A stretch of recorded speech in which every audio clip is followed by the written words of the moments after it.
What's up, everyone? Welcome to episode 41 of the Coffee Club podcast. Back outside again with the beautiful ambience of the plane noises from the airport that we live next to. But coming off a big weekend of running with the USA champs and a lot of other countries' national championships as well.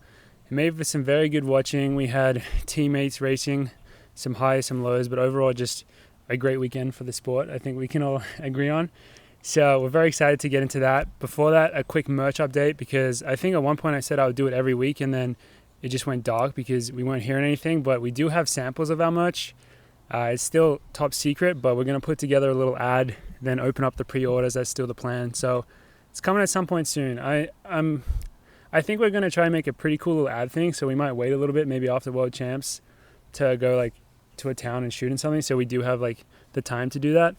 So it still could be a little bit, but we can confirm it is here and it does look pretty cool. So yeah, excited to share that to you guys. But I think we're just going to dive right into our US Champs review because, as I said, it was an amazing meet. I think every year, which it's going to be crazy because there's just all these matchups, everything leads into it. And obviously, personally, we know a lot of the people competing. We have teammates competing.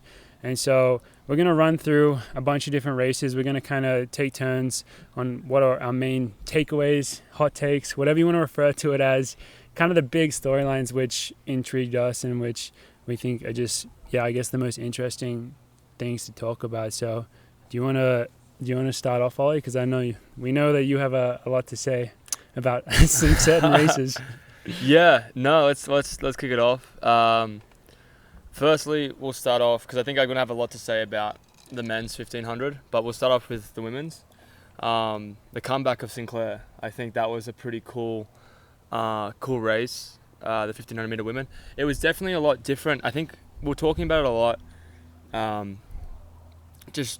Generally that the highs of the Olympics, like the amount of people turning up and just like the performances were outstanding, whereas the next year after it, sometimes you'll see a drop off, and we definitely experienced that at these US champs. 1500 meter women was kind of similar to that. I mean, Hoare was like unbeatable going into the trials, and she finished up with a third. Didn't look like herself, but Sinclair, like a really cool story, moves from Bauman to Pete's group with United UTI Track Club, and has really just come into her own and just killing it right now. It was a really awesome race to watch. It was cool to see that kind of comeback and really like get the win there. That was pretty sick. Corey McGee as well, second. Yeah, that was huge because I think what was the last time she made a world's a USA team before Tokyo? Well, so yeah, her story overall is crazy because I think she made it in 2013 in her last year of college, and then she didn't make another team until Tokyo last year. It's wild, isn't it? Yeah. And then now she's just like sometimes it just goes either way. Like sometimes you have a bit of a down spell, but she just is killing it. She's been killing the Diamond Leagues and looks great. Yeah, just like the way she looks when she races as well. It's not like it's because that race for her at USA's last year, it definitely didn't catch like her or her teammates by surprise, but I think it probably caught some people, more casual viewers, by surprise because she just went out there and crushed, and she has really just continued to race in that same way. It wasn't like it was like a one-off thing, where she like made the team and that's it. Now she's just cemented, and she's she's obviously later in her career, and I think she's just like frick it, I'm just gonna go out there and do it. She's just started going for it. Exactly. Yeah. The confidence from like last year and this year, she didn't just make the team. She was gapping everyone with 200 to go, and was like very solidly second. Sinclair was the class of the field. I mean, she was a class above, and she's definitely. She ran 3:58 at pre. She looks like she could beat medal. Jess Hull. Like Jess Hull has been killing it too. So I think she looks like she's going to be there to compete, and it's a home crowd advantage. So it's just awesome to see. Like some athletes, the sport has such a short memory. I mean, as soon as you're off the map, you're off the map. It's like people just don't remember you.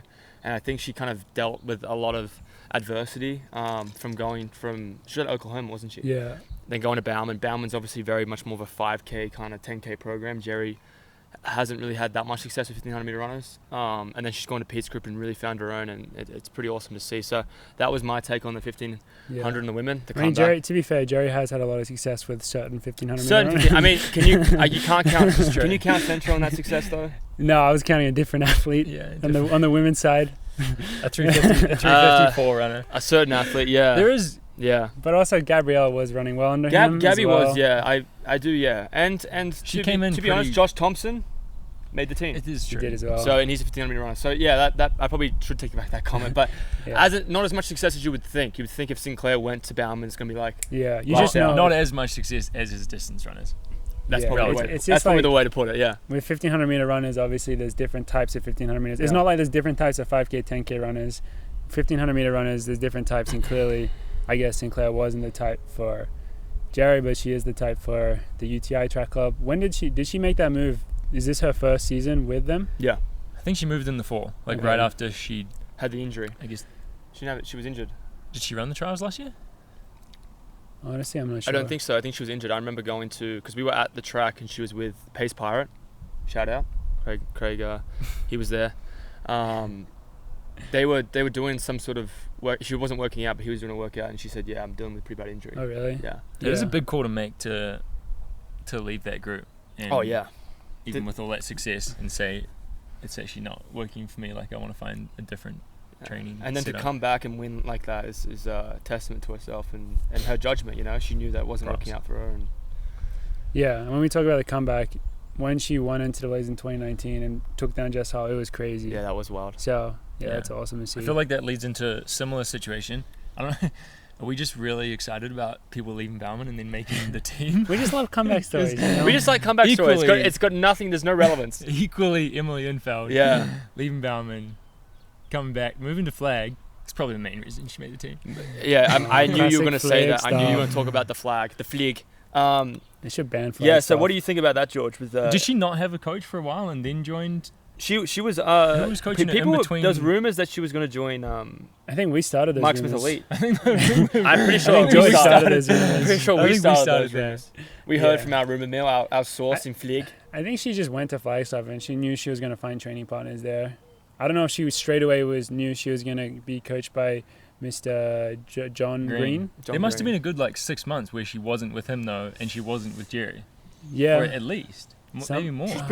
I mean, I feel like Maybe by then She's knew posted a lot of workouts Yeah. with her husband.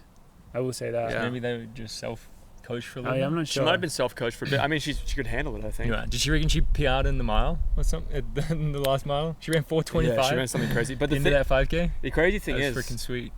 she won a bronze medal at Worlds. Mm. Like she was. Was that 2015? 15. I think I so. think. Yeah. The 10K? And Is now that when the- she outleaned Molly Huddle? Yeah, I think that was it. Yeah. I think it might Yeah. be. Emily's just super easy to root for. Like Mhm. I feel like everyone wants her to do well all the Oh, time. the Bauman girls in the 10K were rooting for Emily. Everyone loves Yeah. Emily. She's a great. she great seems like person, the nicest so- person in the world. Yeah. Does post a lot of ads on Instagram. She loves that. If there's Dude, one negative, I recently- she's yeah. I love her. She's Oh, the yeah. nicest person in the world. A lot of she ads. grinds, man. Hustle. She's not cashing out. She's respect. She's Uh, not she's not Selling she's not out. selling out. She's cashing in. exactly. She's posting a support. lot of ads. She does. It's a lot We of do work. support that. yeah. Is that So- hashtag good for the sport? Do you reckon? Yeah. Yeah. 100%. definitely. Man. That work ethic is definitely You hashtag. gotta, you gotta make that bread. But getting that third place. I mean, after the disappointing finish for her. Well, her. Was did she lose to Carissa? I thought she got second. I Or think she did third? get second. I think she beat Carissa. Did she beat Carissa? I think so. I thought Carissa got back it was, and it was outleaned her. like it was kind of back and forth. Either way, We might have to check this. either way, she was racing right with She was Carissa competitive. Yeah. We and get Avery to check the facts. and Cranny, and these are some amazing Yeah. 5K girls. It's 5K, 10K girls. So yeah, I either thought way, she it was got like, third, it was but just I sick could be to wrong. see. But yeah, awesome race for her. Like really exciting because fourth place in that tank, it's just tough. It was a tough finish too. Like she fought for it and just wasn't able to get there. And then to get there for the 5K, it's just like if you're a big fan of that, you just love the grind and love the. I mean, it's just making a US team is so goddamn hard. Well, we should talk more about that race because that was a pretty sick race. The Yeah. way they went out so slow in the 5K, and then Carissa, they did a few other girls did speed up in it, but then it was Carissa made a fat move with 2K to go, started running 66s, 67s, which incredibly quick, and it was straight away separated. I think it was 4 initially because it was those top 3, Carissa, and Wayne. Cranny, Yeah. Emily, and then Wayne. And Wayne started dropping off, and Emily Info was she just stuck there the whole time. You're like, holy shit, like she's about to make this team.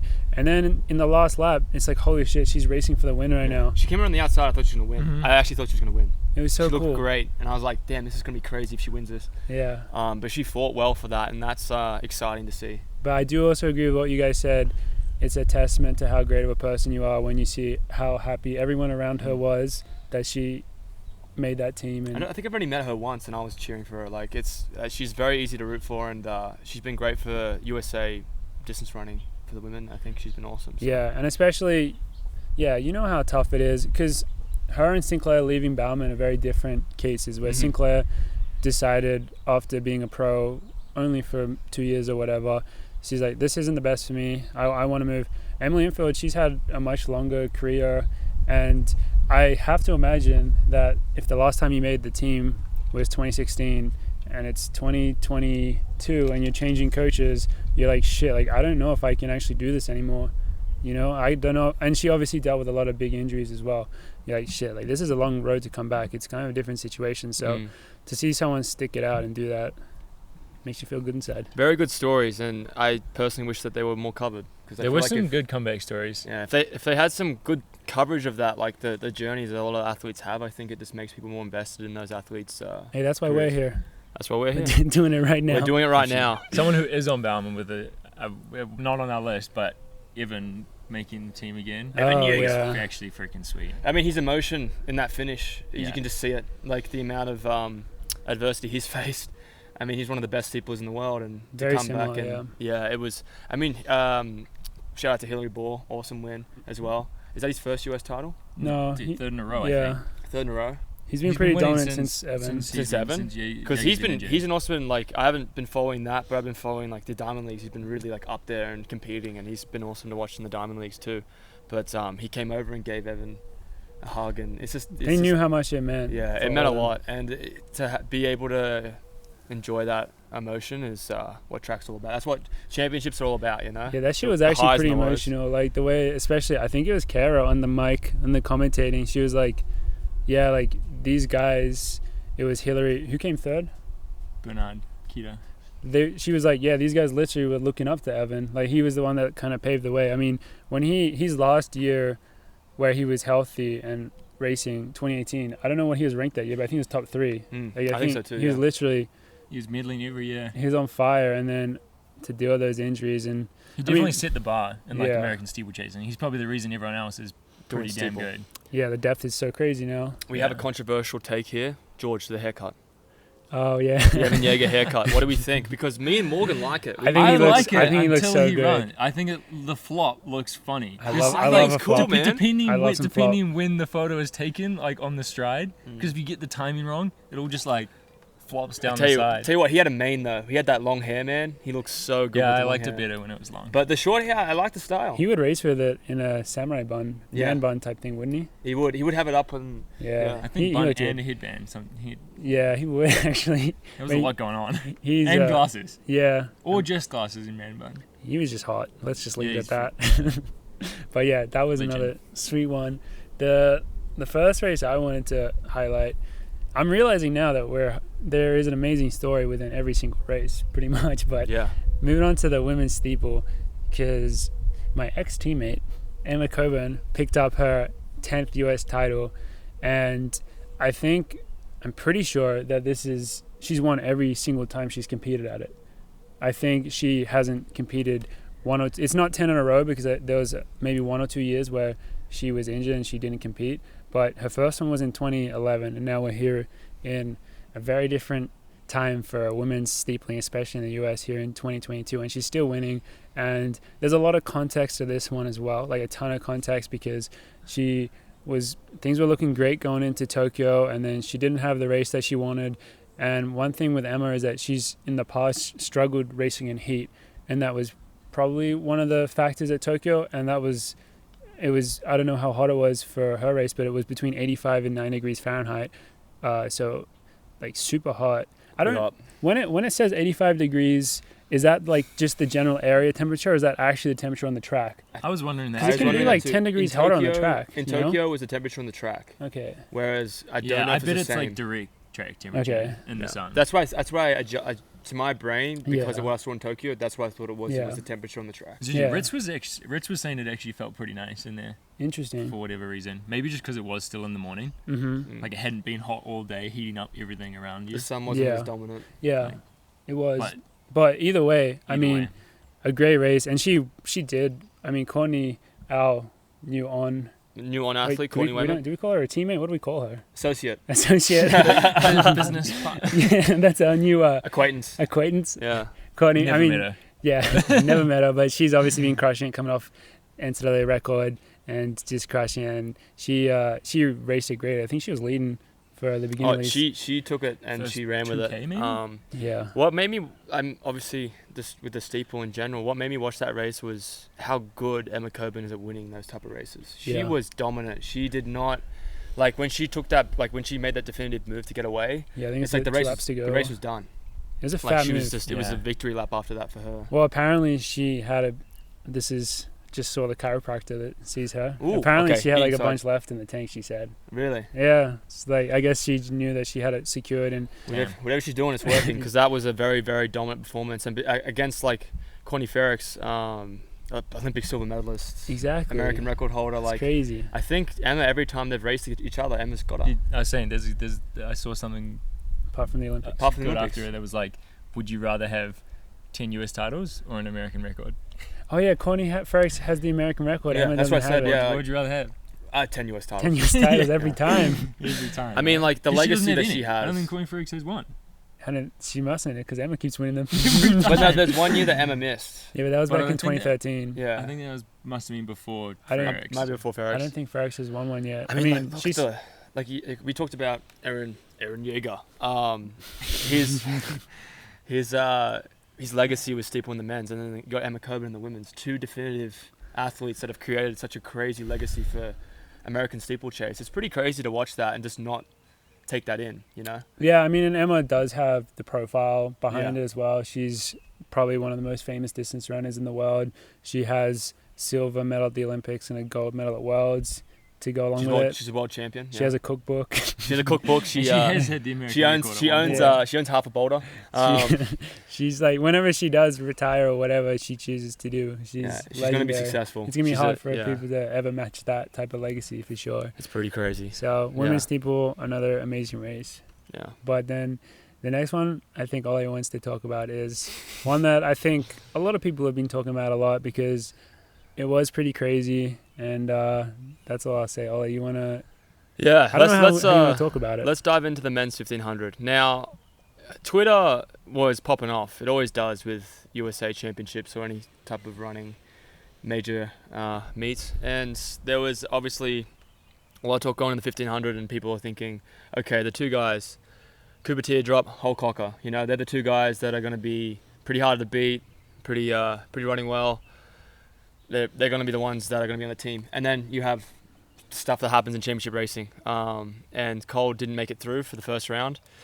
He was sixth in his heat, and he refused to talk to media afterwards. I think they asked him, and he said, I think I'll pass, and he kept walking.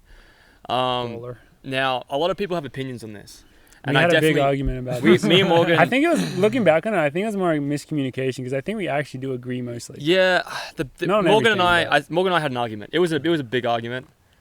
And I don't win arguments with Morgan. No, I mean, I didn't think... But we had different viewpoints, and I think this is another thing with the opinions. Like, a lot of people think that, I think, with the emotion that was going through Cole at that point, him refusing that interview says a lot. It tells you a lot more than what he would actually just say if he was going to do the media. Now, people have that opinion. That was kind of my opinion. That was Morgan's. I disagree with that opinion completely. I think we, as athletes, we have a unique privilege and platform that we should be able to do an interview regardless of the outcome. Like, that's my opinion. And a lot of athletes were giving him scrutiny for not taking the interview. And people making up excuses like, oh, they don't pay track athletes enough, they don't do this enough, they don't do that enough. It's like, yeah, okay, we can fix that. But at the end of the day, like, we also have to understand how much of a unique privilege we have to be professional athletes. We are very, very lucky to be able to do what we do and to be able to live off what we do and have the success. And Cole obviously wasn't his great day. It was a pretty shit day for him. But I think it says more to his character and also more to the sport that's given him so much, that he can come up and just have a statement and say, you know what? I hate that race. It sucked. It was shit. And then he has a small statement. Doesn't have to answer any questions. Just a statement, and then walks away. I think for me it would be, as a fan of someone like Cole, I think I'd like that a lot more than what he did in just refusing media. That's my opinion. I know people are going to have different opinions on it, but it really annoyed me. And I found what Cole did was, I found a little bit selfish, because I would like I mean, people might say, oh, you know what he's going to say, but I want to hear what he has to say. I don't care if I know what it is. I'd love to hear his insight, because if he walks up and says, hey, it was a shit race, I'm pretty upset about it, I don't know what happened, I'm going to focus on the 5K. Goes in the 5K, hypothetically goes and smashes it. Like, that story in itself is pretty cool, because he's actually faced adversity, had a shit race, and then he's come back and done something pretty crazy, and then has an interview after that. That was my opinion. Anyway, closing that book, we move on to the men's 1500. Pretty weird race. Very weird race. What did you guys think of the race before I get into my statement about it? I thought like 3 different people were going to win. Yeah. Well, not necessarily win, but finish a lot higher than they did.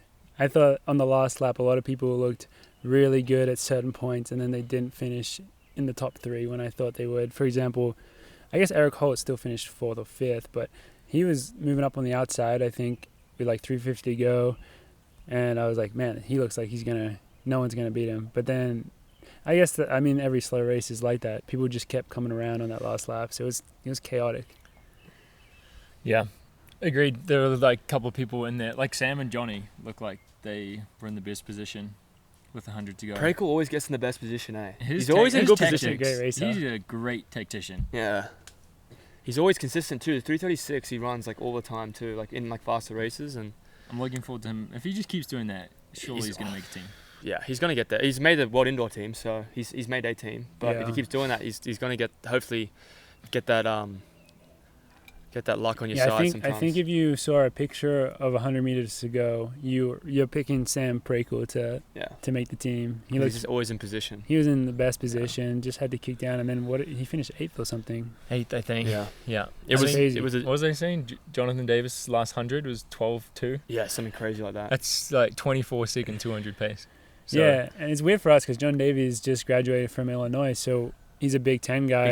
And he was there literally the whole time. Ollie was there. I think he started the year after me. So we've raced him a ton, and now he's coming second at USA. It's kind of weird to see. I mean, obviously, you got to give a ton of credit for him for doing that. Not taking anything away, but it's just crazy to see him perform like that. But, yeah, what do you think, Ollie? I think, quote-unquote, jog fest. If they ran 2 seconds slower, I would have run a whole mile in that time. I mean, like, that's championship racing. I get it. But I feel like if you're in that position, you have the world standard, you have the ranking, why risk it? Why leave it up to like positioning and chance? Because you never know what's going to happen in those type of races, you know?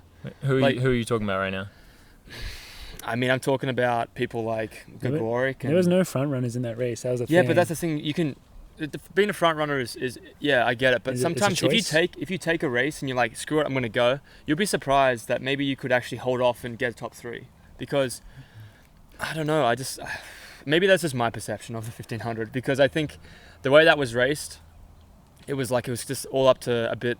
Who's got the last 100? Who's got the last 200? And are you saying that's a bad thing? That's classic 1500 meter racing. To be fair, it made it amazing. That's what I'm saying. I'm saying as an athlete, it's a bad thing. If you're always backing yourself in that kind of race, you're not going to win every single one unless you know for certain that you're better than everyone else. You make it harder for people to be able to be there at the end.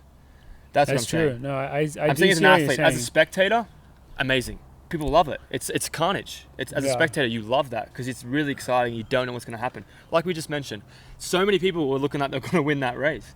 But as an athlete going into it, as someone that maybe had the world standard, that's run 334, that someone's had the ranking, it's like maybe take it a bit earlier, maybe make it harder so that those people who haven't run that kind of pace or are maybe not as fit as you could maybe break them and make it easier for you to make the team. But that is Cooper T. He had the fastest time in the field. It's not just Cooper. Johnny Gregoric had the world standard. Josh Thompson had the world standard. No, he didn't. Yared Nagus had the world standard. Oh wait, no. Josh Thompson didn't. He had the ranking. Sorry, but he's run what? What is? So 2 of those people made the team. Yeah, but how do you know? Are you certain that that's going to get you on the team? I mean, Josh Thompson should not front run. Clearly. Like, his best way of making the team is closing in 51, like he did. 100%. Yeah, but how many? 100%. Okay, but how many times have we talked about Josh Thompson being dominant in the 1500, regardless? Yeah, well, I think at the end of the day, it all comes down to just the fact of the matter is in that field, it was kind of always going to be a shit show based on just the form everyone was in. I think on a different day, you take Yared Nuguse, shout out OSC teammate Yared Nuguse. Yared Nuguse in top form, I think, is controlling that race. Yeah. I think obviously on the day he didn't have it, but if you think about every other person in that race, who else are you picking to control that race? It's really hard to pick anyone. Yeah, Cooper obviously. Yeah. But Gregoric has run 3:49 the mile. Like, the guy's run fast. He fast. has, but he doesn't. That's just not the way he races. I think. Maybe you should change that. Yeah, because it's obviously like he's getting 6th now, and he's making a US team. The US system is weird now because I'm looking at him. We all are trying to figure out who's making the team because it was just a bit weird. But I'm saying more in the factor of, like, if I'm an athlete and I want to make this team and I have the qualifications, I don't know. I know certainty for me is making it harder for the other athletes that don't have it. But that's probably a perception of me as an athlete, not me as a spectator. As a spectator, great to watch. Really exciting. Yeah, and my hot take from all that is the US 1500 meters at this point in time is pretty weak. Yeah, and that's not really super a hot take because the fact of the matter is you just compare it to previous years and there's no Matt Centrance and there's no Cole Hocker, who are the guys who, like, Matt Centrance has been dominating USA 1500 since 2011 or whatever. Like, so he was the guy to control the race. You can also race in anything. You can race in a fast race, in a slow race. You could do anything. Yeah, you could do it all. Exactly. That's a very cold take. But also the 1500, it's not weak because they ran 3:45. No, it's weak because Centro and Cole aren't in it. Like, those two things aren't related. I also think it's weak though because they run 3:45. To be honest. I mean, you can have a tactical. The Olympics was one in 350. No, but you can have a tactical race that's 3:35. Look at 10 years. Well, the Olympics was 1 in 350, and that wasn't a weak race. Yeah, but look at the trials. The Olympic trials. It was a 3:35 tactical race. Why is it any different than 3:45? Well, I'm just saying that's how I can tell it's weaker because a lot of those athletes were in that final at the trials and they ran pretty quick, but they also ran very tactical too. I'm just saying it's a very different situation now because you can run tactical. These days, tactical races can end in 3:35. Well, 100%. if you're on the race, yes. But well, look, I don't know. My opinion of the 1500 meters in the US is always like, no matter what, they're always going to be a threat. And me going into the world champs right now, I don't see the US as a threat at all. I see the UK as a threat. No, it's clearly changed. Yeah, I see Kenya as a threat. It's clearly changed. A lot of other countries like Norway, number 1. Bit of a threat, but in general, the USA has always been so dominant in the 15 to be a threat, to be around. Not saying that they're going to win the race, but they're always going to be around. In this 1500 meter team, I don't feel like they're going to be as threatening as they have been in previous years. Maybe it's a cold take, but it's just interesting. That's potentially a bit of recency bias because they definitely haven't always been that good, but recently they have. Like 2019, they had 3 people in the final, I think, with Centro, Craig, and I think they only had Centro and Craig. Blankenship? I don't think Blankenship made the final. Yeah, I could be wrong there. But 2019, like, they were up there, and then obviously the team that they sent to Tokyo was an amazing team. I mean, every Olympics, you look at the 1500 meter final, there's usually 1 or 2 Americans in there, you know? Yeah. And that's what I was used to. That's what I've been used to. And here's now the question. It's just different now. Do you think any US runners are making the final this year? Maybe one. Yeah. I think Cooper, you can never underestimate Cooper Tia. I think he's a huge talent and that was an amazing race to win. Closed in a 51 or 52? He was 51. 51. Something. I mean, amazing talent. I don't know. See, I'm experiencing, from my world experience, is the Olympics, and the Olympics was tactical and really fast. Can Cooper deal with that? I don't know, honestly, but he has no experience. He hasn't left Hayward this season. The only race he's actually competed against anybody was at Pre. Yeah, we've had this talk. I think we've had this talk before. I think we had it before. We had this talk before Pre. And I think he's proved himself to do well every time so far. So, where did he finish at Pre? Wasn't he top 5? He was top. He was at least top 8. 6 maybe. Yeah. 6 or 7. 6. See, like good performance. It's a Diamond League, first Diamond League, great performance. But like a lot of those guys, that wasn't tactical, really. More tactical than usual, I would say. It's more tactical than Oslo, but I would say personally, like a lot of those guys he competed against, he's going to be competing against in heats, and he hasn't raced them except for once. Yeah, well, I think that's my personal view. He hasn't run badly a single time. Yeah, he's been very consistent. And also the thing is, I don't know what is his PB 334. He ran that. You can tell he can probably run quicker. You would bet on him to run quicker, and he's a 1500 5K guy. It's crazy that we're scrutinizing his 1500 ability so much right now. When if you had asked me 2 weeks ago, I didn't even know he was racing the 1500 USAs. I knew he was racing the 5K. It's crazy how quickly things can change, huh? It's just I think it's the issue I have is that he's not racing he's not racing anyone. I think the issue Ollie has is none of these guys are as good as him. And I would like to have that honestly issue. the racing. He thinks I that would like to have that issue. I think just Jake making- Whiteman is going to be a medal threat. I think he's a gold medal contender. I've raced him, and what's it got to do with USA? no, what's it got to do with your comment saying that I think No. I mean, Jake Wemman is a medal threat. He's a 329 guy, right? Yeah, Or 330. But I think Geordie's quote that he's better than all of them. Honestly, with Cooper, I don't think Cooper has raced enough of those heavy hitters to have me have the thought of like, he's going to be a definite medal contender. I don't have that yet because he hasn't raced those guys. Why should I give him that credit? Well, He's you got to don't earn need it. to. I'm not saying you need to. Yeah, but you're saying that I think he's just because I think I'm better than him. But I actually, honestly, I could see I could see Cooper going out there and killing it. Yeah, he definitely. But he could. hasn't earned for me. He hasn't earned any, previous Whiteman has. I do Kerr see has. what I I do think see Kerr what you're could turn saying up. from just a basic experience standpoint, Yeah. and he's about to go do that. So then You don't We'll know see. until it happens. We'll see but what happens. My perception right now is I don't have any. I don't know why I would give him that. yeah, I don't know why I would. yeah, I mean, who knows? We're going to find out. And he could come out there, smash it, win a gold medal, and then it makes me look like a right git. But well, it's also proven to show that what type of talent he is, because he's going to be able to face that for the Yeah. first time. Did you see after the race that his little clip of saying, "Yeah, I think Kubatir is good for the sport"? I did see that. I thought that was funny. It was pretty funny. I mean, he didn't really explain why he's good for the sport. No, I think that there's just the clip was like super short. He should explain that New Gen is good for the sport, Wow, because New Gen has maybe he did. New Gen and Cole Hocker, And Cooper, yeah, and Well- Cooper. They've been good for the sport for sure. But Mhm. no, I mean, you're 100% right. It's just for me personally. I don't give a lot of credit as an athlete to people who aren't racing those type of races. I don't know. yeah. Well, he's about to go do it. Yeah. So So we're gonna find out. yeah. So But that I was think that's my cold hot take, whatever you want to call it. The 1500 meters, men in the US isn't as strong as it has been. yeah. No, I think everyone would probably agree with you there. It's just things just have the cycles of up and down. But one team that is going to be pretty strong is the 5K. What do you think about Yeah. that, George? Yeah. No, I think that's probably maybe the best team up there with his 10K and 5K, very similar teams.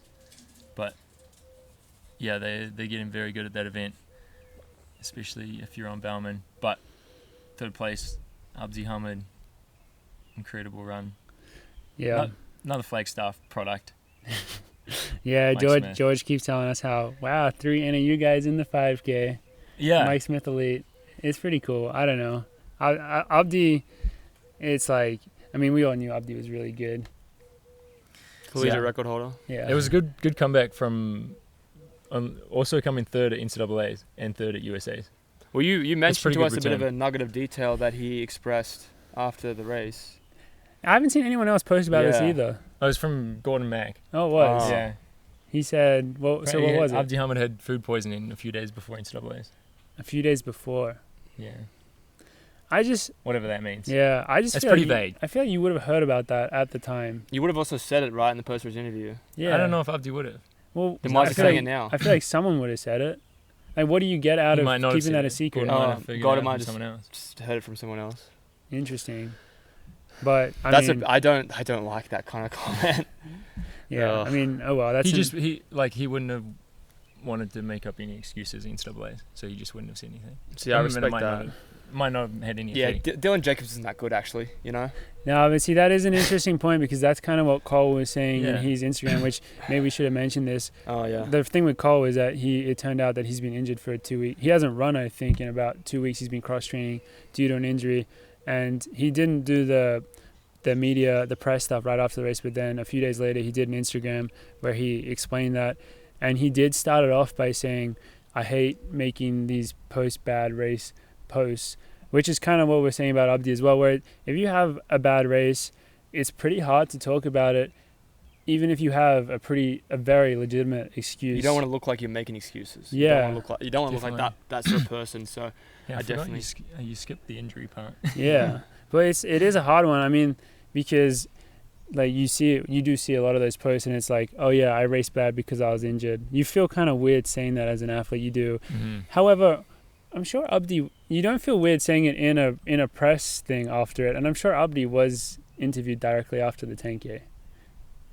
So Yeah, I think that is different. If you say it in if that. you get asked that question straight up, yeah, then it's different. I feel like to you just going out on a limb and putting it on social Putting it media. Maybe you didn't Instagram get post. maybe you didn't get the question. Yeah. Maybe the question that would have come up would have been like, oh, so were you feeling 100% for this race? And you'd be like, oh, well, actually, I got food poisoning a few days ago. Maybe that Yeah. question didn't come up yeah, because I was just thinking, maybe they asked him the question, oh, that race, how did it play out for you? Like, you didn't, obviously you wanted to win, blah, blah, blah. Like, the questions yeah. could have been different maybe. Mm-hmm. And he doesn't really have to prove or justify anything. He's a collegiate Yeah. record holder. I would have found a way to bring it up. I would have too. I mean, that's why we should be there. We should be Started there. throwing out. Yeah, Doing interviews. I would have found a way. They'd So, be like, have you heard of the Whole Foods Hot Bar? George is a bit of a fan of them.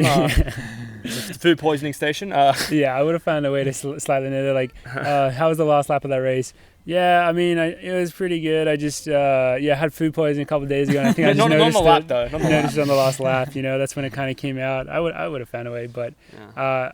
as a fan watching that 5K, man, Grant looks so good. I think Grant learned from that 10K. From what it looks Just- like, just he a just little took bit. it.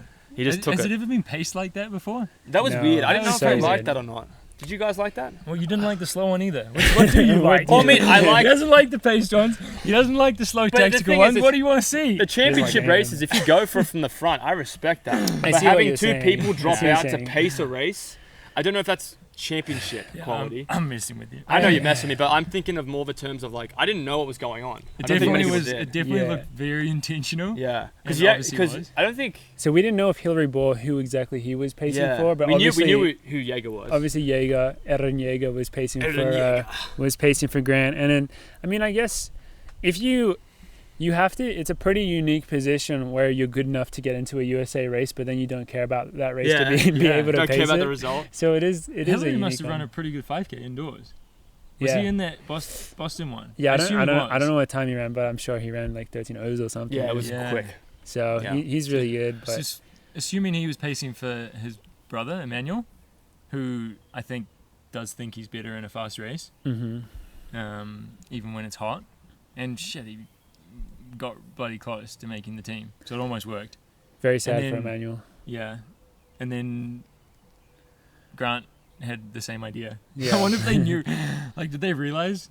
They Oh, talked on That's about the- what I on the start That's what I line? want to know. They talked about it in the start line. I'm sure they did at some point because they're all like, I don't know, friends, steeple buddies like Hillary and Evan. But Yeah, true. the Steeple crazy, Brothers. yeah, the crazy thing with Grant is what he was able to do in that race over the last 4 laps or 3 laps, What was his mile split? 3, Four. 50, just under 4. Oh, just under. but No, he's no. he's like last 3 laps were like 58, 59, 60, right, or something. Yeah. His last 3 laps were crazy. It's like even if you did that it's crazy that he can do that in literally a 13-minute race, you know? Yeah. Even if you did that in a slightly slower race, like a 13:30 race, that would still be pretty hard to go with, you would think. I guess a lot more people would be able to go with it, but Yeah. still hard, really. Like running a 58 in a 5K on your third to last lap or whatever. And Like, I think he closed like 5 seconds slower than he did when he ran 12:53. So Yeah. maybe that just wasn't even hard. yeah, I'm wondering if it is a slow race, how much quicker would he even be able to go over the last mile? Obviously a bit quicker, but still. I It's, don't think that maybe much not quicker. from the Yeah. from the Yeah. 10K. Maybe not though. yeah, Maybe he has a Like- max speed, you know? yeah. We did He talk can do about it for a after the long time. 10K Mhm. how this is how we think he should run. We to gave him win. his race plan. Yeah. Well, the lap count claimed that as well. Really? They posted, was like, does Grant read the lap count? Because like the lap count said that. Oh, really? And then Grant, I think, said afterwards the race, he's like, yeah, like, didn't want the race to be like the 10K. I wanted to kind of make it a bit more honest. And I should mean, give like, him- to be honest, How did Grant and Woody have that conversation with Evan? Because Grant's like, yeah, I want to be fast, and Woody's like, no. no, slow it down. Don't do I mean, that. Well, dude, he still caught, like, off that fast pace. What was his last lap? Who? 54? 4 seconds. so yeah. Woody was crazy, and also Wild, man. he had some interesting things that he said after in his post-race interview. He said he kind of knew Grant was going to do that. So I guess he either decided he didn't want to go with it or he decided to leave it up to a game time decision, see how he was feeling. and just feel it out. Yeah. And then his Instagram post was funny because he said that all the Bauman guys are making fun of him for sandbagging the race. Classic Woody. Like, he just loves to have that fast last lap or whatever. But watching it was crazy because you could only see this top 3 pack of Grant and then Abdi and was it Emmanuel went with him, and the camera just stayed on Grant the whole time. You couldn't tell who was in second and third because he ended up dropping all those other guys, and then it goes from Grant and just cuts to Woody just coming out of nowhere, flying, just absolutely flying. You're like, holy shit, he got him. And then Abdi came third, and we're like, wow, good job, Abdi. So that was a sick race. But again, it's crazy how quickly things change, because at one point you're thinking, Joe Cluck is going to be in the 5K, or you're thinking Cooper Tier is going to be in the 5K. Yeah, Cooper and Joe would have been interesting to see how they would have reacted in that race. Yeah. I thought Cooper would come back and do the 5. Yeah. Was he in the 5? Yeah, he was a DNS. I thought that would be good for his, I don't know, like, imagine if he went out and almost won that. I'm surprised he didn't actually. Yeah, what do you have to lose? Yeah, not much. Why would he not? That's interesting. He didn't. Because, and it's not like he had a really hard 1500 the day before. He just had a really hard, like, 300 meters. Well, Perfect. We'll see. That's probably what he would have done with Ben Thomas anyway. Exactly. He probably goes out and runs like a 39 the day before. Yeah. The morning before. Who knows? With Ben Thompson. Yeah, he probably just was. Well, who knows? We'll find out. But yeah, I was surprised that he didn't run that as well. I was very surprised. Because it's like, what do you have to lose, especially if you're a fight? I see. Like, do you think he thinks of himself as a 1500 meter just like that, like a 1500 meter guy just like that, or is he still a 5K guy? I mean, he's a US champ. Yeah. In the 1500. But he did mention that, like, I think in college he ran a lot of 5Ks, and he's not completely like, he didn't get enough time to run a quick 1500. Like, he wanted to do the 15, but he was more pushed towards the 5K. So maybe now he's like having his time of, like, I'm going to enjoy the 1500. I'm going to, like, focus on that more. He's enjoying it. And he's enjoying it. He's winning. He's winning races. So yeah. Cooper Teardrop. Shout out to him. You know what'd be cool? What? If he got that win and then maybe medals at Worlds, you should get some teardrop tattoos. That'd be pretty badass. Pretty sweet, honestly. I think he could pull it off too. I think it'd be pretty edgy, you know. Does he have tattoos? Cooper Teardrop? Yeah. No. Hangs out for Rachel with Rachel. Well, Rachel has Rachel has a tattoo. She could probably recommend him a place to get a nice ink up. Yeah. Moving on. Get a nice ink. So, yeah, another big one. Which this is one of the deepest events in the US. The women's 800. Absolutely crazy. Just the quality. Deepest and most top heavy. It's just the best event. It's like the best. It's the best event. Best event. I was trying to think, because the women's 400 meter hurdle is obviously really good as well, but the overall is still, like, in terms of depth, in terms of being an actual race, especially considering Muhammad wasn't racing. Mm-hmm. So it, like, changed things. But the 800, we obviously had Sage, our teammate, in it, so we were very, very invested in this. And I mean, just to recap her weekend, because it was amazing. She went 159, and then in the semis, she went out and raced that like a freaking baller, and ran 158.3, which just even, like, she hadn't even broken 2 going into the season. Yeah, right? I know. Isn't that crazy? Dude, it was so nuts. And so we were pretty hyped up going into the final. We were like, all right, she just ran 158.3. Like, I mean, you see it happen. Like, it's rare, but sometimes you do see someone, like, keep making those jumps. But then by the time we got to the final, watching it, she was just a little off the pace from the start, and you kind of knew that it just had caught up a bit, which happens as well. Like, that's very normal, especially, I mean, this is still her first year, so, like, I think 3 800s, it's got to take a lot out of you. Also, all 3 800s under 2 minutes. Yeah, so she still ran 159 in the final. So the fact that she hadn't broken 2 until this year, and then she's able to do that in the span of 4 days or whatever, it's really amazing to see. So we do want to give a shout to her. And I mean, the reality of the women's 800 is, when you watch them introduce that field in the final, and you're thinking about making the team, you're like, okay, you have to beat literally one of the best runners in the world to make this team, because all of them, Keely, you gotta mention Keely, but they could hypothetically sweep on the right day. They literally could. 100%. Like, Keely obviously is gonna be there, and she's, like, been amazing this season. So I don't know. We're not going to count her out. Never going to count her out. But she could even win. The 3 women that USA is sending for the 800, all 3 of them have the credentials to medal, have the credentials to win. Yeah. And they have medals. They've done it. They know what it feels like. So, like, It's probably the deepest and craziest. They call them the big three for the a big reason. three. Yeah, they call them that for a reason, and that's what they said for Sage when she ran 158.3 is like, if anybody's gonna crack the big three, it could be Sage, but then also like the big three, like their resume is like very daunting. Yeah, and it was sweet to watch this race for us as well, because it wasn't a thing Mo just running away with it. It was a real battle where it's probably 50 meters to go, RJ Wilson passed her for a little bit, and a thing had to respond, and she did do that, and she came back and won it, which is amazing to see. And RJ is obviously she's just such a pro. She's had some ups and downs, but she's just so consistent, so professional in the way she operates, and has had so much success.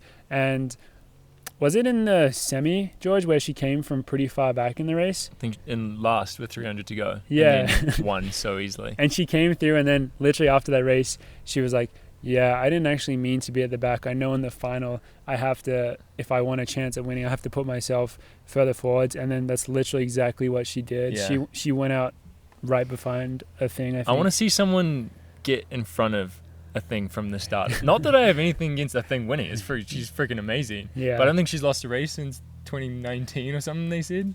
Something like an that. outdoor 800. I think the only race she's lost is a 400 or something. It was cool watching people compete. Yeah. But she also wins every race from the front. Like, I want to see what happens if someone... They probably have to go out in like 25 seconds. Honestly, watching... In front of her, do you think she'll let someone go in front of her? No. No. I think she likes being in she control can of the help front. Yeah. I mean, like, watching RG Wilson grit at the end was cool, because you never see that. She's very like poker face. Yeah. Even when she crosses the line, very poker face. And to see her grit for that and almost get a thing gets me excited for this World Championship, because Keely, in the mix, in the cards, as they say. Morgan McDonald's quote unquote heavy hitters for sure, but RG Wilson, world indoor gold medalist, she knows how to win. I could see her potentially being an upset is like a pretty. I don't think she would be an upset because it's RG Wilson, but she's definitely got a shot to win. So watching that 800 was definitely one of my favorite races of the US Champs. I think it was probably everyone's favorite race. Yeah. It was so sick. Yeah, well, this is going to be sweet, especially considering it's at Hayward Field, on the US soil, and all these US athletes. I think there'll be a few more people there. Yeah, let's talk about the crowd size, boys, because I did have a comment earlier on about how Hayward wasn't quote unquote Tracktown USA. Oh, he's been ragging on it all year, and he's been ragging on it, and to be proven right just makes me feel I'm like 6'4" now. No, I mean, like, it's a bit sad, isn't it? Because you expect. Do you want me to read out the attendance numbers? I have them. Yeah, here. read them out. So Thursday was 2,700, Friday 3,300, Saturday 3,600, Sunday 3,500. In a 15,000 seat stadium? I think 18. 18 with the temporary stands? With the temporary stands. Which aren't up, right? Are they up? Are they up? I'm not sure, but definitely can fit more than 3,000 people. It's probably like less than 20%. Maybe 20%. And this is Tracktown USA, people. Tracktown USA. And we had some great tweets. What we call it this morning? Ghost Town USA. Ghost Town USA. We had some great tweets. We'll get that trending. Joe Klecker, our teammate, Klexmax, tweeted about it. It was quite funny. He said, it was so nice of the locals to not come to the track meet to obstruct the view of the people that paid $1,400 for their plane ticket to go there.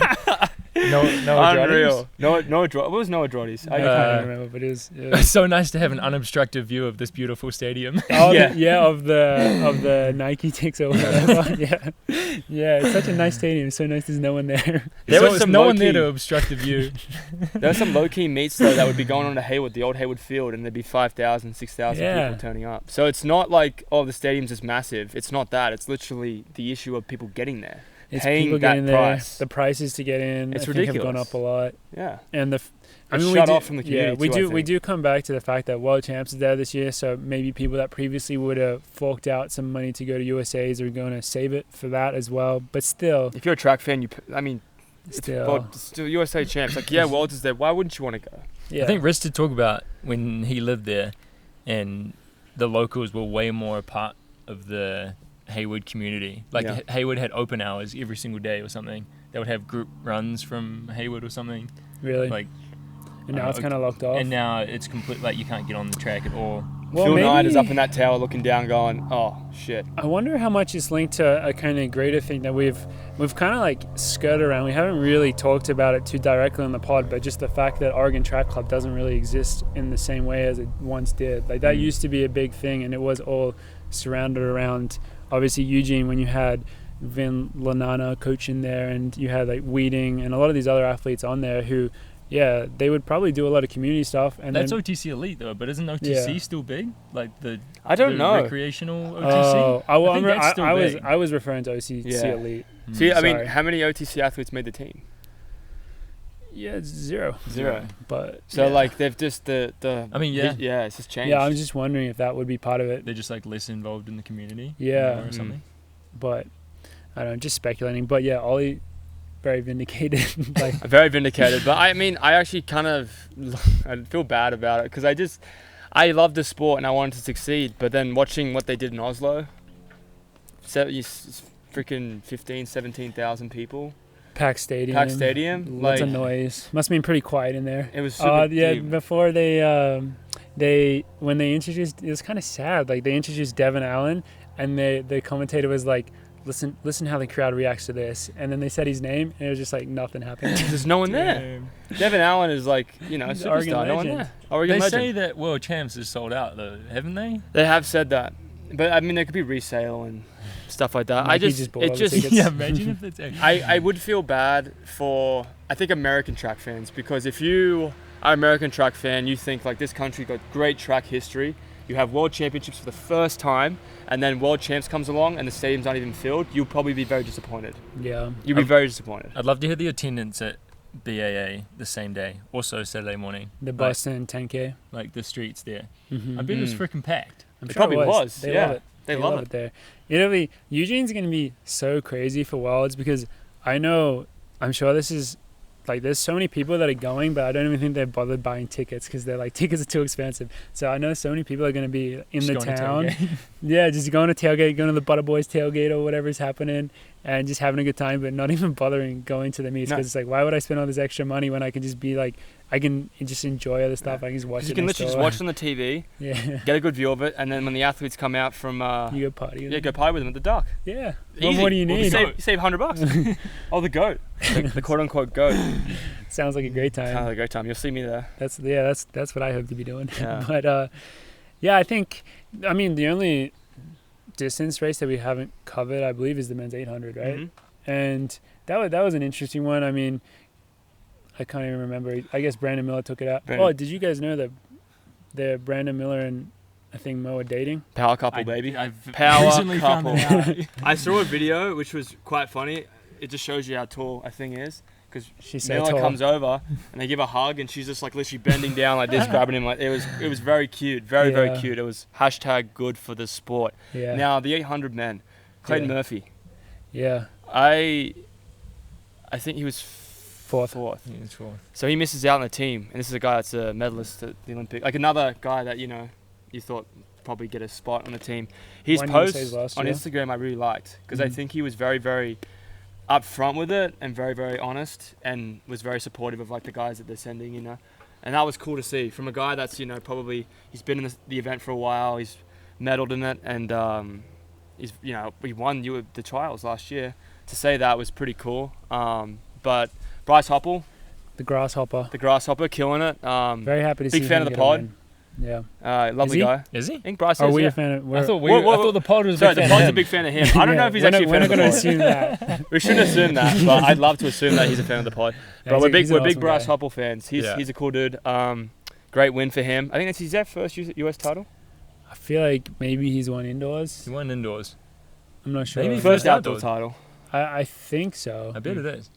I And mean, it then would That's be right. good job. And then second, was Jonah Koech, who Yeah. had a really cool story because I think his season best was only in the 146s going into this race, and then he looked like he was about to win it in the last 100 meters at some point. He looked really good, so that was sweet. And then you're always happy to see someone like Brandon Miller come through, who is the type of guy who leads the races, and obviously he was coming off the third place at NCAAs as well. Yeah, and he then, was. and then got third at USA's or whatever. So that is very cool to see. I mean, he's someone who has been talked about in the sport for a long time. I don't know if you guys have seen his stuff, but I think he was setting like world records when he was like 14 years old or something. There was that good article in our New Gene episode, in our New Gene magazine. There's a Brandon Miller article, and he set all the world records for like under 13, under 14, under 15. It's pretty cool to see him make it through already. That was on the New Gen mag, right? Yeah, that was sick. So, yeah, that's another cool team. Little nugget. And obviously they'll be joined by Mr. Donovan Brazier.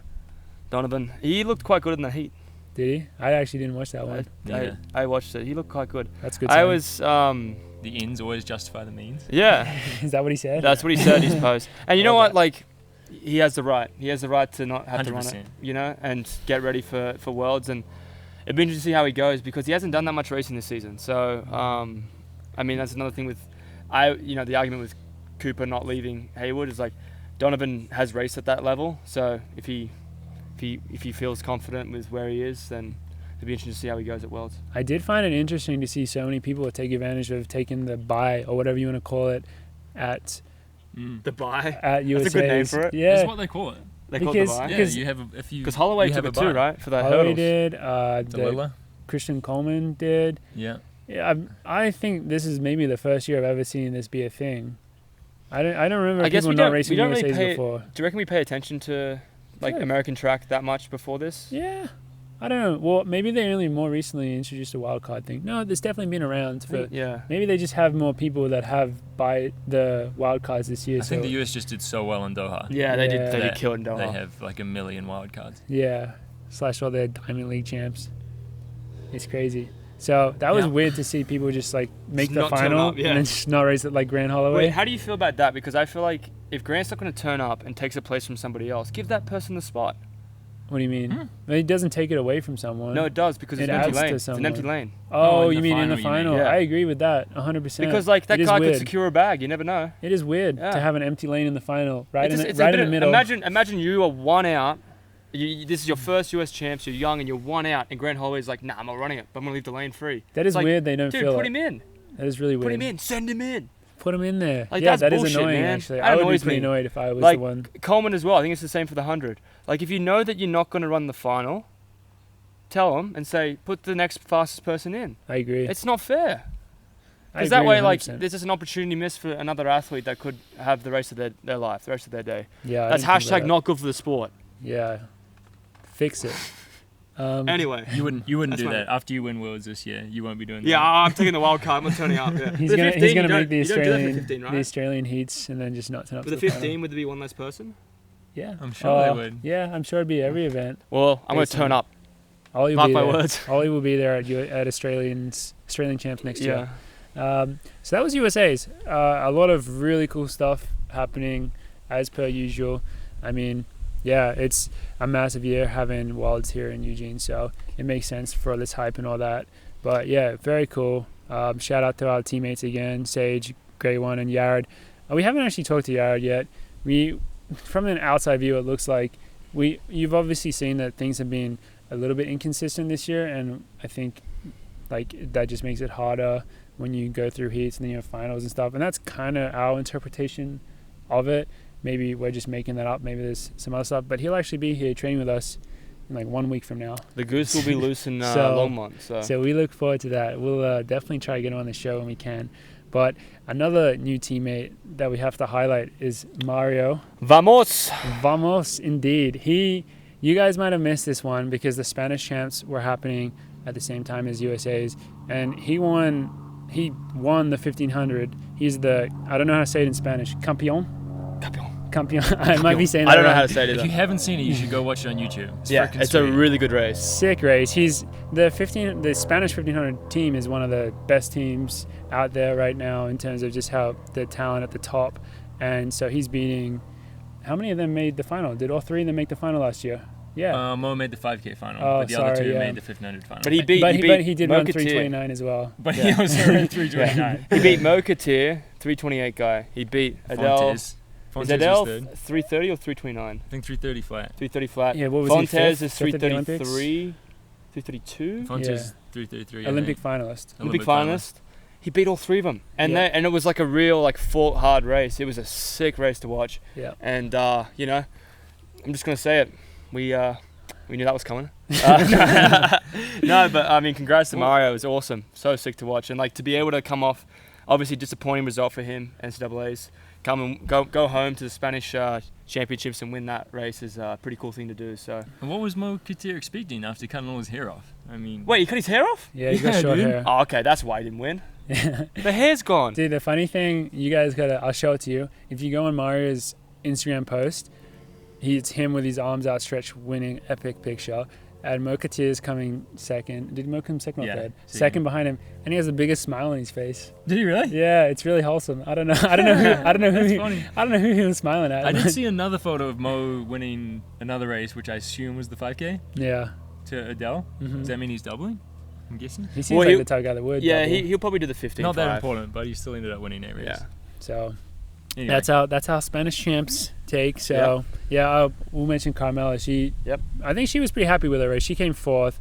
Obviously, you want to get a medal top 3, but she was in the 5K, and I think she had to take it out a lot earlier, and then it came down to a kick at the end. And I don't know. She was really happy with how she went. So shout out to her. We haven't seen her in like a month. Yeah, she'll be back we haven't here, seen her in a while. She's been keeping us up to date on Instagram. Yeah, check it out. But check out her stories. The girl that won though was on athlete too. Marta. OAC Europe, right? OAC Europe, taking over. Yeah. Let's go. Let's go OAC Europe. Yeah. Not OAC Longmont. OAC don't Europe. Don't get it twisted. Don't get it mixed up, guys. Just remember we're OAC Longmont. No, we're OAC United States / foreigners / Yeah. What are we? I don't know what we are. We'll find out next time. OAC. Who are we? Yeah. But that's kind of it for our talk of all these championships. But we actually have a very, very, very special guest on today. Yeah. We'll bring them on now. Take a slight cut here, and we'll be back in 1 second. All right. So we're back with Olli. Who do we have on the pod today? So this is the woman that birthed me. This is my mum. Been through a lot together. This is Kate the Great. Kate the Great. She's also been nicknamed Kate the Average.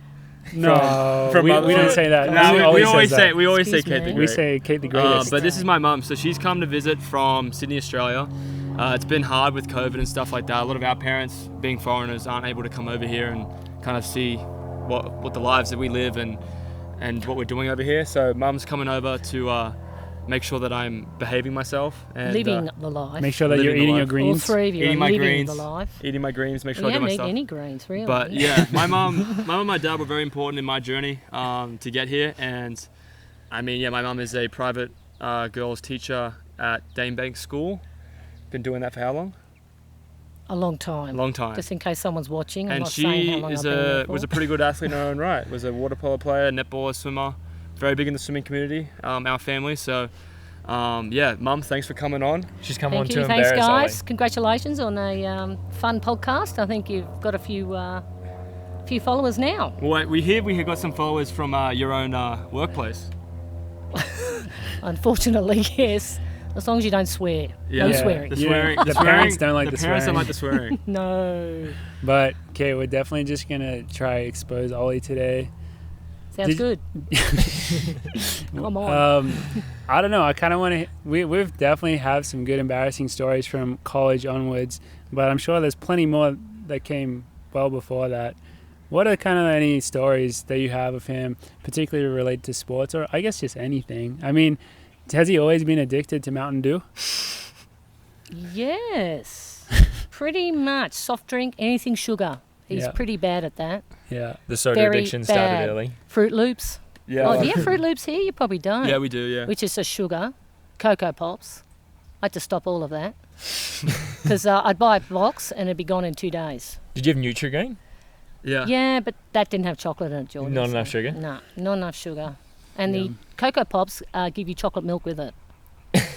So that was Pretty always sweet. a bonus. Pretty sweet. Yeah. But Yeah, he was a bit of a sugar fiend. As a child, he never ate much. Rice with nothing on it. Pasta with nothing on it. Cucumber. I loved cucumber, yeah. Yeah. you would not know any of Lettuce this and a bit of if you carrot. met Olli right now. That's it.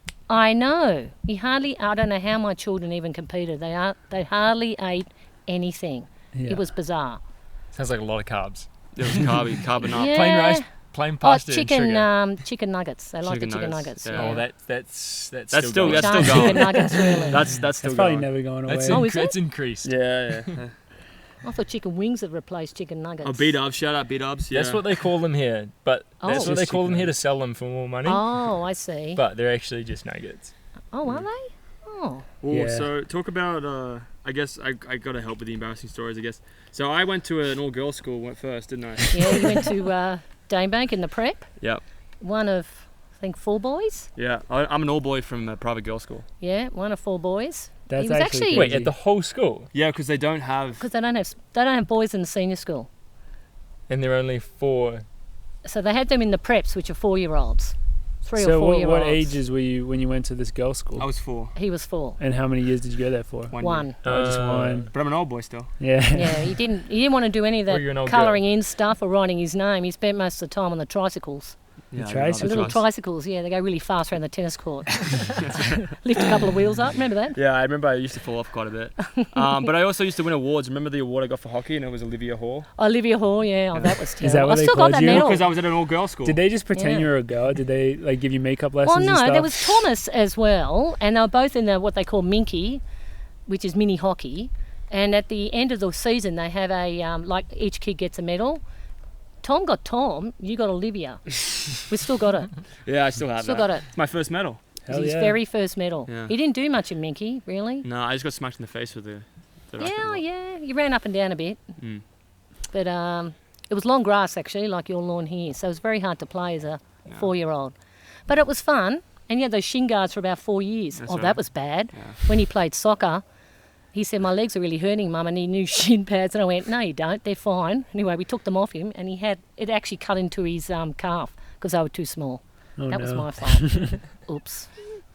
Child services. No. So what else? What else embarrassing stories do you have? Well, I know For Morgan me. enjoys running around with no clothes on. Who doesn't? Yeah, Ollie enjoyed that too, but in what we thought was the privacy of our backyard.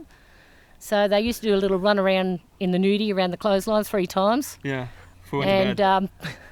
Greg joined in. Yeah, Dad joined in as well. Yeah, I'm sure he did. Anyway, Greg they're would love running that. around, and being the mother and the sensible one, I actually shut the door so they couldn't get in. So they're running around, and a neighbour stuck his head over the fence who knew Greg and saw them running around with no clothes on.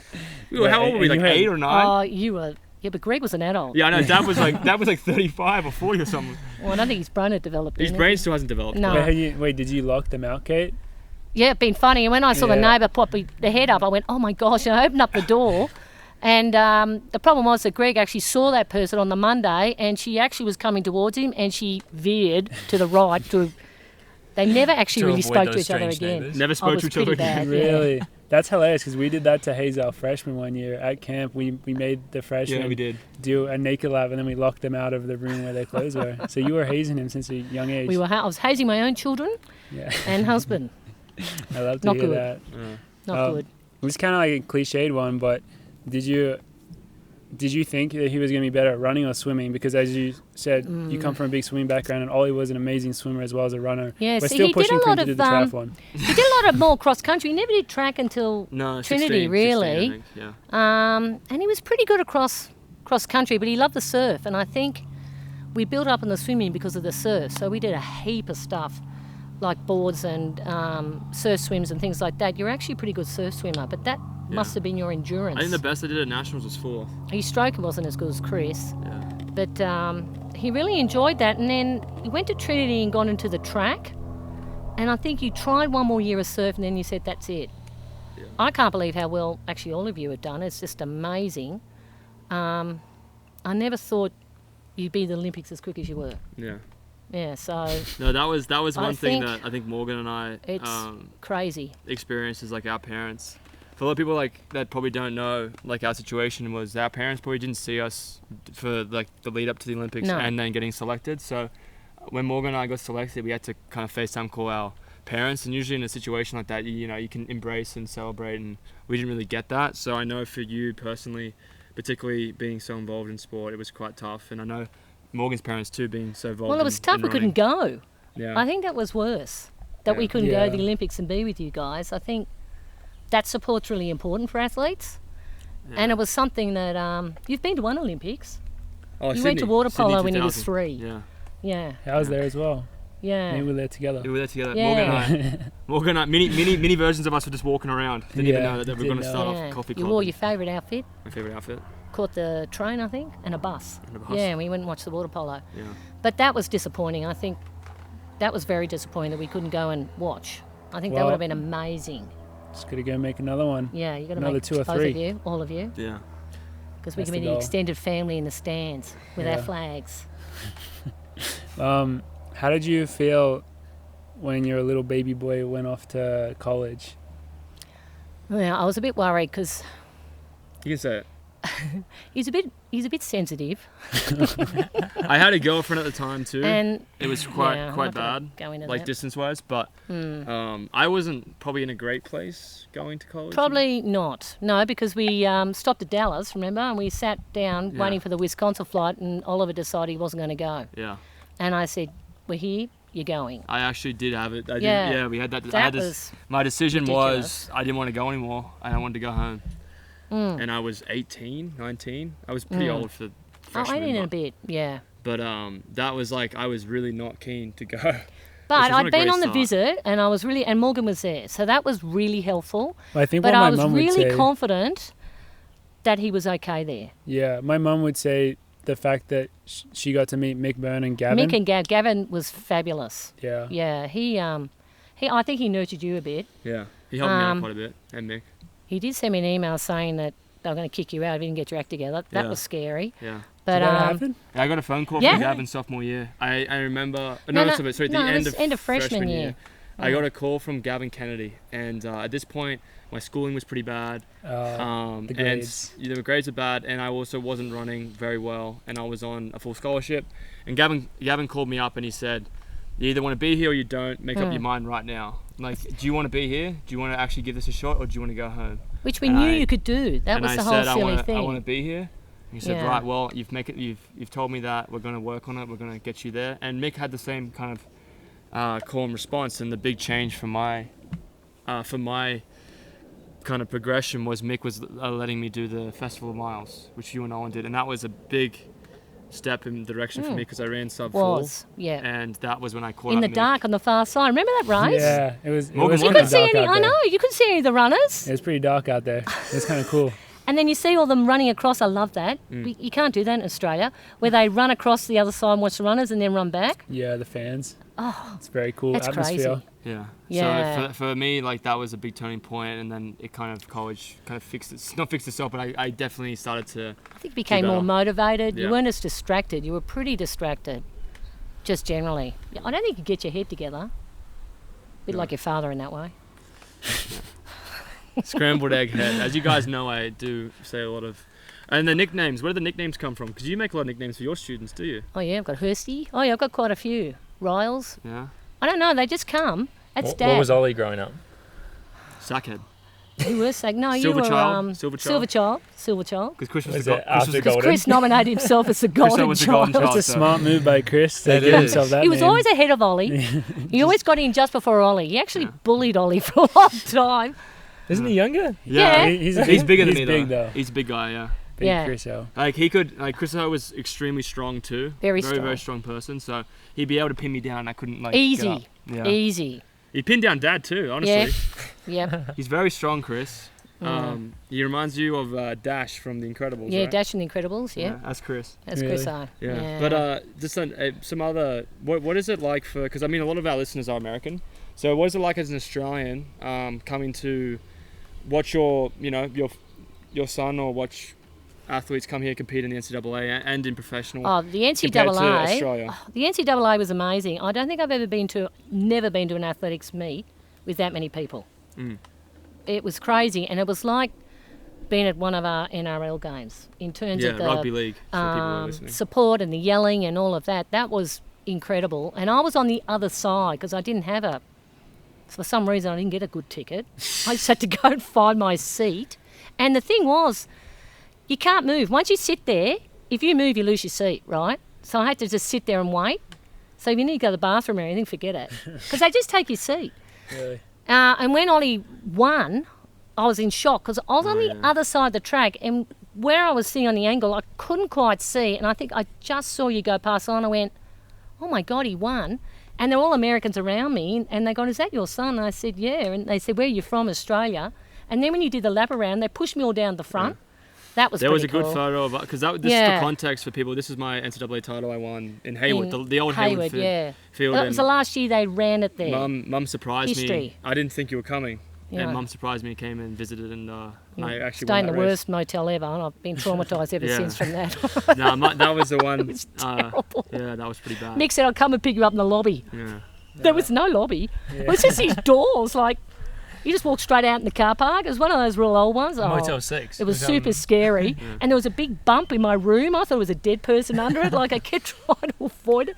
It was scary. I moved out of there pretty quick. So another question for you, because Pretty Morgan and I are from different places in Sydney. People probably think we are pretty close. Because So Morgan and I have we're- known since we were 10. We're in the land of the gods. That's the Shire. God country, God's God Shire, country, and then where's yeah. Morgan from? Oh, he's just a Ramwick. Randwick. So what would you say the difference between Randwick and the Shire? Oh, Ramwick's posh. I said that. Sun and Shire's beachy. Beachy. Yeah. But even though Surfy. he's next to Coogee though, right? Coogie's nice. Why is it called the Shire? Yeah, good question. The Shire's in New Zealand. It's always clearly. been, yeah. Yeah. Well, they called us the Hobbits when we were away on trips with Olli or Chris on Olli was the swimming and you were the running or cross country. Well, you guys are trying to They used to claim call Lord us of the the Rings as well? Hobbits. They go, "Oh, here come the Because Hobbits." from the Shire. Yeah, That's because what we're they from call the it, Shire. Sutherland Shire just rolls off the tongue. It does, eh? It's always Yeah. been called the Shire. Yeah. But then we have Ku-ring-gai. Oh no, that's not Ku-ring-gai Shire, is it? There are a couple of in New South Wales. There are Shire areas, Interesting. but not every area is technically Yeah. a Shire. Yeah. So what do you think about you're probably a fan of the sport, I'd say, track and field. How would you Oh, make it yes. better in Australia and New Zealand? Because obviously Americans do a good job with the They do a resources great have. job. But what do you reckon we could do? Because obviously we're trying to do Coffee Club. We're trying to make it better in that way. Yeah, I need But- to get people into meets and be and like have followers. So something like your Netflix series, Yeah. which you Drive talked to about. Survive. Yeah, and we watched the what was the other one we watched? There's another one. Oh, that cheer one. Like that got everyone into Oh, the cheerleading, cheerleading and one, the yeah. It's the like Michael documentary, Jordan like one. coverage of it. Documentary would be great. There's Yeah. storylines. Of Storylines. track and field, yeah. Yeah. I think that'd be pretty good. You could even watch like people trying to make Olympics or world champs, and I think people are into watching that sort of stuff now too. They're actually the F1's one of the most popular series at the moment. Mm-hmm. They're into watching how people get where they are and what it's like for them to live. Everyone wants to know what you eat, what you watch. Well, they find out What from you us wear? Yeah, what everyone we wants to eat. know what all he eats. Yeah. Oh yeah, the diet's terrible. It's just, But it is so bad. I'm so disappointed. You were brought up properly. Oh yeah, sure. Any other embarrassing stories? Anything else? Oh, you got? okay. So being a parent of we a go. child that lives overseas, I hear from him once a month. That's not That's true. not That is not That's- true. That's not true, Kate. At least once a week, I would say. Oh, yeah. If desperate. But you once a always week. say how busy you are, and I go, how can you be busy? You don't Do you know- work. Do you know, no, do it's you know how because many video games he has to play? It's in a I'm day? really busy, It's gonna- Mum. It's usually the get his call hours in. time. The call time my mum usually calls me is around 5:30 Yeah, when you're playing stupid when I'm playing games. video games. So yeah, I'm well, like, Mum, they I'm really busy. stop. now." They stop when your parents ring. Yeah, apparently. I've learnt not to text when you're racing. Yeah. That's good. Because I always call you after. I don't mind that. Your Yeah. father can't help himself, though. Yeah. So for World Champs, are you going to do a watch party? Yes, Yeah. Nice. we are indeed, yeah. We can't go because we can't get accommodation, unfortunately. Pretty hard with you. It's very small. I've been there and it's small. Yeah. Yeah. But we're hoping to get to another major meet, so that'd be awesome. Diamond League would be good. Yeah. That'd be fingers fun. crossed. Fingers crossed. Go to Europe, Yeah. which would be really good. Well, it didn't actually be too bad. Don't think it got roasted that badly. So. No, he got off pretty easy. Well, pretty easy. Are you worried he's never going to come home? Yeah. Yeah, Might meet a nice USA girl, California. he's trying. settle over here. He's trying. He's trying. Yeah.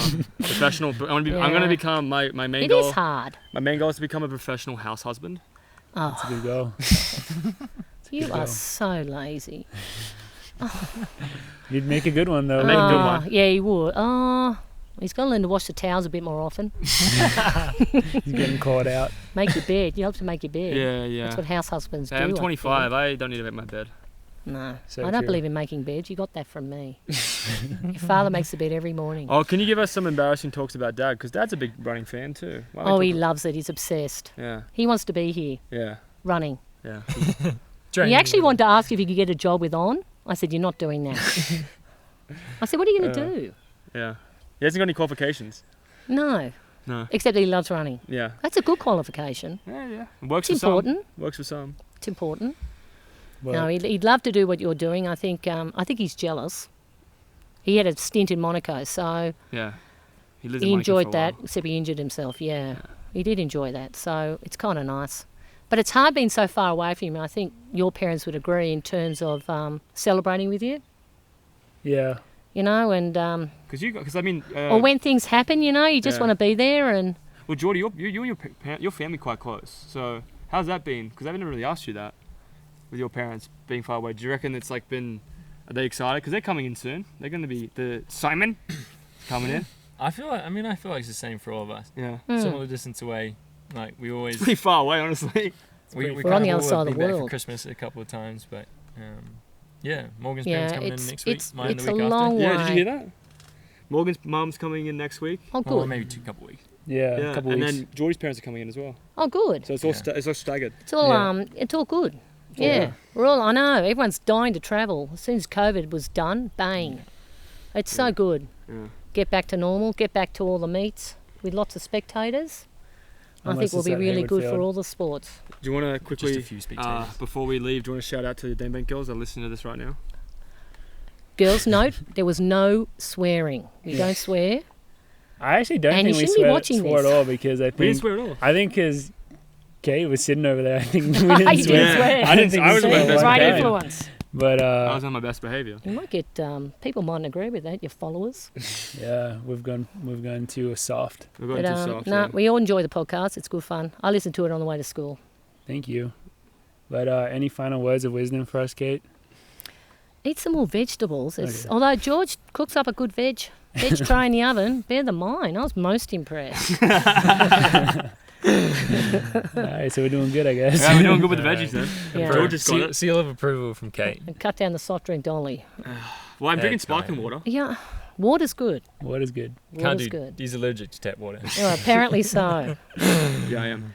But yeah, I feel like that's kind of it. That's it, yeah. Well, the one thing that we didn't talk about is if I'm racing or not this weekend. I just Oh, let's realized. do a Morgan update. Oh, yeah. Very quick Morgan update. I'm currently in discussions with Coach Ritz if I'm racing the 1500 at the Sound Running Meet in LA this weekend on Saturday. It would be a 1500.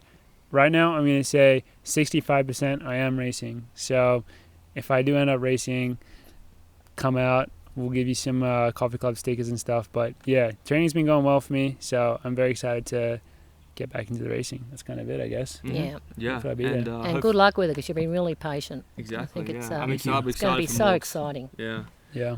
But that's episode 41. Thanks everyone for listening. We'll see you guys next time.